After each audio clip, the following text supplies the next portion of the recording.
Hello नमस्कार दोस्तों, दिल्ली के प्रादेशिक समाचार के स्टूडियो में आप सभी का बहुत बहुत स्वागत है। दोस्तों यहाँ पर आपको देखने को मिलेगा दिल्ली से जुड़ी सारी बड़ी खबरें, मुख्य समाचार, ब्रेकिंग न्यूज अपडेट के रूप में, इसलिए वीडियो को शुरू से अंत तक जरूर देखिएगा। दोस्तों वीडियो को प्यारा सा लाइक और चैनल को सब्सक्राइब जरूर कर लीजिएगा ताकि दिल्ली से जुड़े कोई भी खबरें छूटे ना पाए। चलिए दोस्तों टाइम वेस्ट न करते आगे बढ़ते हैं खबर की ओर। कल से खुलेगा लॉकडाउन, पाबंदियां रहेगी जारी, दिल्ली के सीएम का बड़ा ऐलान। जी दरअसल आपको बता दें, दिल्ली के सीएम अरविंद केजरीवाल ने आज प्रेस कॉन्फ्रेंस के जरिए लॉकडाउन को खोलने का बड़ा ऐलान किया है। मुख्यमंत्री ने कहा कि कोरोना से जीतने के लिए सरकार तेजी से काम कर रही है। उन्होंने बताया कि कोरोना के संक्रमण के दर में कमी आने के बाद धीरे धीरे रियायतें दी जा रही है। सीएम केजरीवाल ने कहा कि अब एक सप्ताह के लिए लॉकडाउन में छूट दी जा रही है। एक सप्ताह के बाद हालात का जायजा लिया जाएगा और उसके बाद फैसला लिया जाएगा। इसके बाद फैसला लिया जाएगा कि रियायतें जारी रखनी है या नहीं। उन्होंने कहा कि यह एक भयावह आपदा है और इसे हम सबको मिलकर लड़ना है। साथ ही उन्होंने यह भी संकेत दिया कि अगर कोरोना गाइडलाइन का पालन नहीं किया गया तो और फिर से केस बढ़े तो नियमों में सख्ती बरती जाएगी। अनलॉक 3 में ये पूरी तरह से बंद रहेंगे। स्कूल, कॉलेज, शिक्षण संस्थान, सामाजिक, राजनीतिक, खेल, मनोरंजन, सांस्कृतिक, धार्मिक सभाएं, swimming pool, stadium, sport complex, cinema theatres, entertainment park, badminton hall, auditorium, spa, gym, public park और गार्डन पूरी तरह से बंद रहेंगे। तेज हवाओं ने दिलाई लोगों को गर्मी से राहत, आज भी हो सकती है बारिश। जी दरअसल आपको बता दें, राष्ट्रीय राजधानी में रविवार सुबह न्यूनतम तापमान 23.8 डिग्री सेल्सियस दर्ज किया गया है, जो कि इस मौसम के औसतन से 4 डिग्री कम है।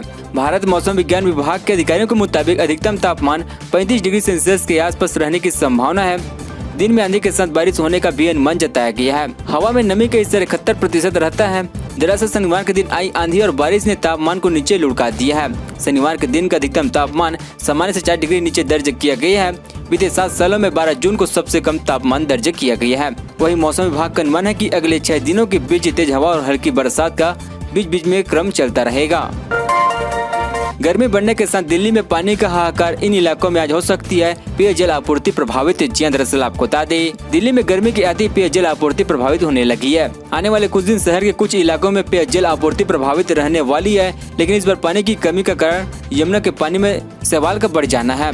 शैवाल के पानी में ज्यादा बढ़ जाने से वजीराबाद और चंद्रवाल, इन दोनों जल संशोधन संयंत्रों में पानी आपूर्ति कम हो गई है। यही कारण है कि नई दिल्ली के एनडीएमसी, मध्य दिल्ली, उत्तरी दिल्ली, दिल्ली कैट और दक्षिण दिल्ली के कई इलाकों में पेयजल आपूर्ति 1 या 2 दिन के लिए प्रभावित हो सकती है, लेकिन उसके बाद आपूर्ति सामान्य हो जाएगी।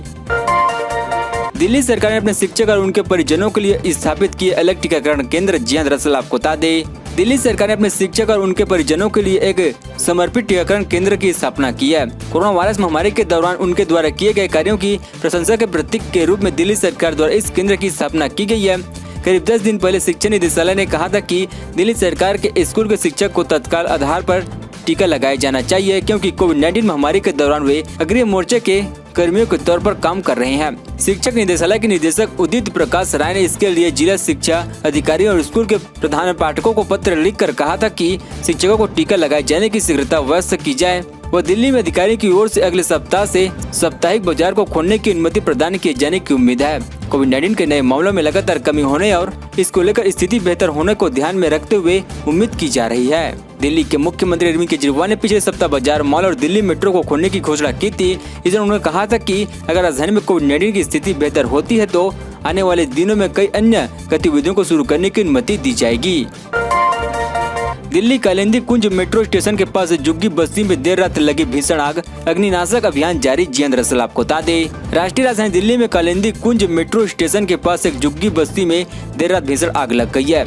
आग पर काबू पाने के लिए घटनास्थल पर दमकल की 6 गाड़ियां पहुंची है। फिलहाल अग्निनाशक अभियान जारी है। आग की तेज लपटों और धुआं की वजह से अग्निनाशक अभियान में काफी दिक्कतें आ रही है। इस हादसे में अभी तक किसी के हताहत होने की खबर सामने नहीं आई है। रिपोर्ट के मुताबिक आग इतनी भयानक है कि लपटों को काफी दूर से भी देखा जा सकता है। आग उस समय लगी जब जबरदस्त लोग गहरी नींद में सो रहे थे और इलाका रोहिंग्या मुस्लिम शरणार्थियों के लिए शहर के कई शिविरों में से एक बताया जाता है। जो कि बस्ती में आग किस वजह से लगी है यह अभी तक पता नहीं लग पाया है। इससे पहले शनिवार को दक्षिण दिल्ली के लाजपत नगर सेंटर मार्केट इलाके में लगी आग में 5 शोरूम क्षतिग्रस्त हो गए। अधिकारियों ने बताया कि इस घटना में किसी के हताहत होने की खबर नहीं है। अग्निनाशक अभियान के अनुसार सुबह करीब 10:20 पर आग लगने की सूचना मिली थी, जिसके बाद दमकल की 16 गाड़ियों को मौके पर भेजा गया था।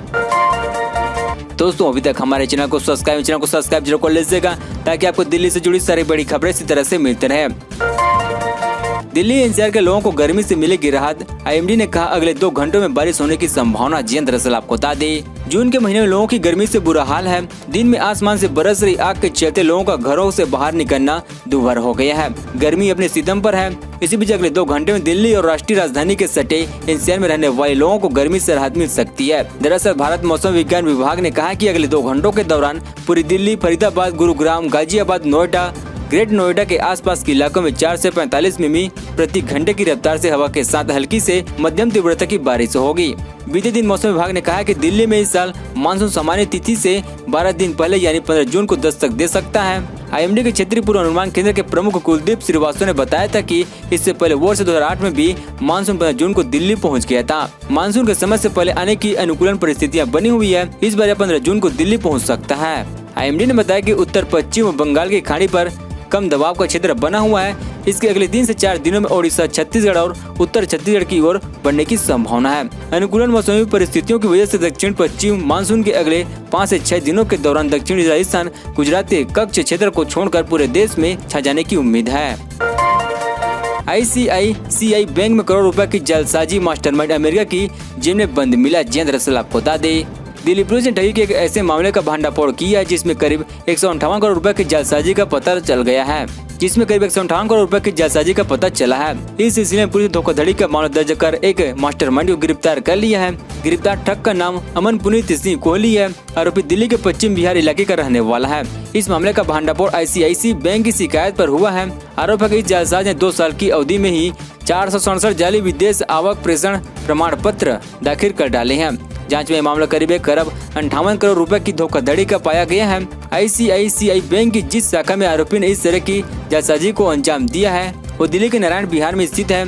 ये सभी जाली फर्जी 18 बैंक खाता धारकों के खातों में जमा कराए गए। ये सभी 18 खाते 17 अलग अलग नाम की फर्म्स के पास गए हैं। पता चले कि करीब 1.5 अरब की इस जालसाजी का मास्टरमाइंड फिलहाल कैलिफोर्निया की जेल में बंद है। पीएम में अफसर बता मेक इन इंडिया के नाम पर करोड़ रुपए की ठगी। आलीशान होटल में मीटिंग कराने वाली महिला की तलाश। जी दरअसल आपको बता दें, दिल्ली पुलिस ने करोड़ों की ठगी के आरोप में एक जालसाज को गिरफ्तार किया है।